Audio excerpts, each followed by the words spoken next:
What's up everyone, Mike here with another episode of Options in Action. If you haven't seen this yet, we're basically taking old whiteboard videos, looking at concepts and strategies in real time with the Tasty Trade platform and giving it kind of a more advanced edge to it. So we've talked about call options, put options, options premium. So far, we're talking about expirations today. So options expirations are pretty self-explanatory. It's when your option either expires out of the money and loses all of its extrinsic value, or it expires in the money and either has intrinsic value or not. So looking at different options expirations, I think is pretty easy in terms of like how I approach it now. I look at different things and I analyze different strategies, but almost always I'm going to the monthly expiration cycles. And there's a reason for that. If we look at the Tasty platform here, we can see that the platform does a really good job of organization in terms of shading different colors. So the darker shades that you're seeing here with the W on the left-hand side is the weekly expiration. We're looking at Salesforce right now. They have earnings after the close. And then the lighter shades have different colors there, and that is for the regular monthly expirations. Another really nice thing if you're trading futures is the futures expirations are super well organized as well. So futures contracts have different contracts that have different prices. So for example, the E-mini S&P 500 M contract, the M6, you can see the last price here, 75.27. All of these options expirations settle into this last price, the M.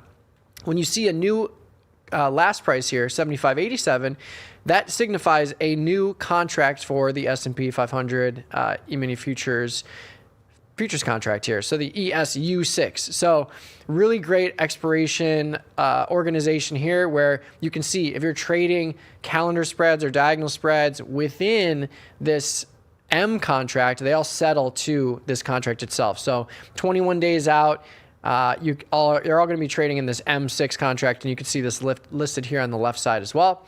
And then on the U contract, we got a bunch of expirations here. But going back to CRM, I think when it comes down to it, almost always I'm trading the regular monthly expirations, which are the third Friday of every month.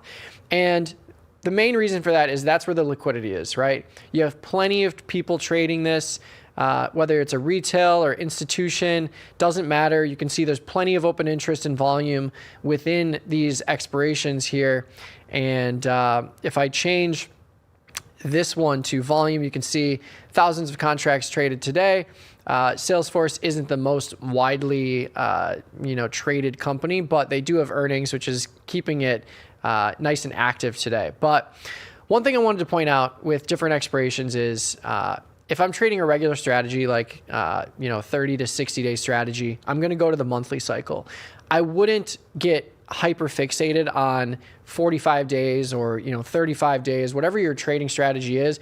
I'd much rather be in a 50-day cycle a little bit further out in time that's a regular monthly versus going to the 36-day. And we can see this here if we just look at the bid-ask spread on the 170 strike. You've got about a 45-cent wide bid-ask spread here, not too great. But when you go to like the July 2nd and you look at the same strike, this is now a $1.20 bid-ask spread. So not only does it get a lot worse in terms of width between the bid and ask spread, which means you don't really know where you can trade this in the middle. It's going to have a hard time getting filled at a fair price here. You only have 12 open contracts and 17 have traded today in this 36-day cycle, where the 170 strike in the 22-day regular monthly contract is a 30-cent, 40-cent wide bid-ask spread. But you've got 10,000 open contracts, 700 traded today. So much more liquid, and you're going to see this across the board. If you're sticking with the regular monthly cycles, you're doing yourself a service in terms of making sure you're sticking with the liquidity of that market and giving yourself a fair chance at a nice mid-price fill if you're getting in and out of trades quickly and easily. The next thing I want to talk about here is the difference in implied volatility versus time value when you break down extrinsic value. So It doesn't matter what you look at. It could be an E-mini futures market. It could be CRM that has earnings today.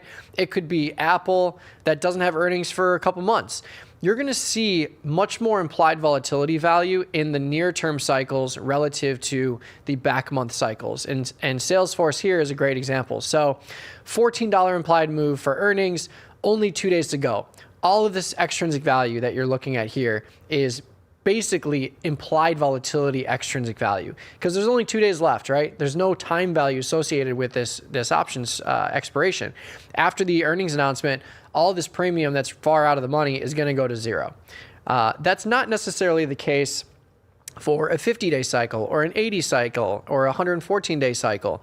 You can see there is, even though the implied volatility is lower in these further dated cycles, you're looking at 51%, 50%.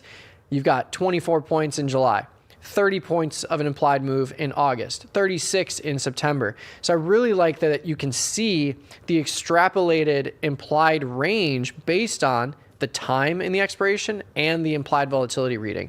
It really helps you understand that you've got way more implied volatility value in the 2-day cycle relative to July or August. So when I'm strategizing using expirations, and again, this is a heightened example because we have earnings after the close, where if Salesforce did not have earnings, maybe this would only be like a 2 or 3 point implied move relative to 20 in July. But you've got so much implied volatility value here, 146% IV and a 14-point implied move.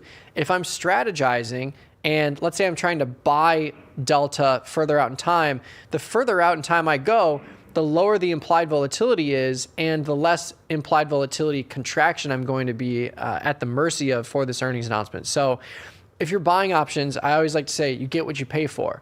If you're buying options in a near-term cycle, you're buying super high implied volatility value, not great for long-term success.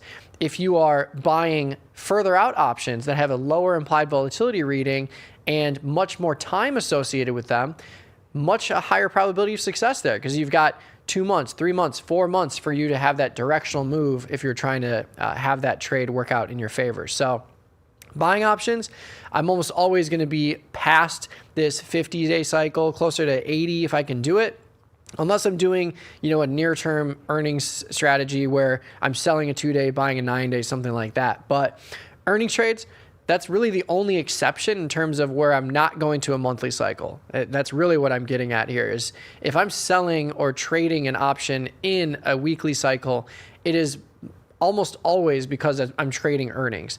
Otherwise, I'm going to June or July or August because that's where the liquidity is. And even if you look at something like Apple that doesn't have earnings for quite some time, you can see much lower implied volatility across the board, but you still have a heightened implied volatility value in a 22-day versus a 51-day. If we look at the 300 strike put, for example. So the June cycle has 22 days to go. The July cycle has 51 days to go. June has less than half of the time remaining on the expiration cycle, but the option price is not less than half. And that's really where you get to see the heightened implied volatility in the near term relative to the longer term. So again, June at 22 days with a $3 premium here at the 300 strike, and then you go to the 51 day, more than twice the amount of time, it's not twice the amount of premium here. You should be seeing something a little bit more if these implied volatilities were similar or linear, I should say. So again, implied volatility super high in the near term cycles, and then it trails off pretty dramatically as you get further out in time. The further out options expirations are going to have a lot more time-based extrinsic value compared to the near term ones. And I'm always strategizing around that with diagonal spreads, calendar spreads, crab trades, what have you. So yeah, I think really expirations, pretty simple, but I'm almost always sticking with the monthly cycles unless it's a binary event that I'm trading, like an earnings announcement. Those earnings announcements and binary events that might not be earnings announcements are still going to bring more and infuse more liquidity into those near-term weekly cycles. But other than that, I'm sticking with the monthlies, keeping it simple, going where the liquidity is so I have narrow bid-ask spreads and managing the trades from there. Let me know how you're trading these options expirations, though. I really like the organization on the Tastytrade platform, especially for futures, because futures options settling to different contracts can be a little confusing unless you're looking at the Tasty platform where you have it nice and organized. But let me know in the comments below. Please like this video, subscribe to Tasty Live, and we'll see you on the next episode of Options in Action.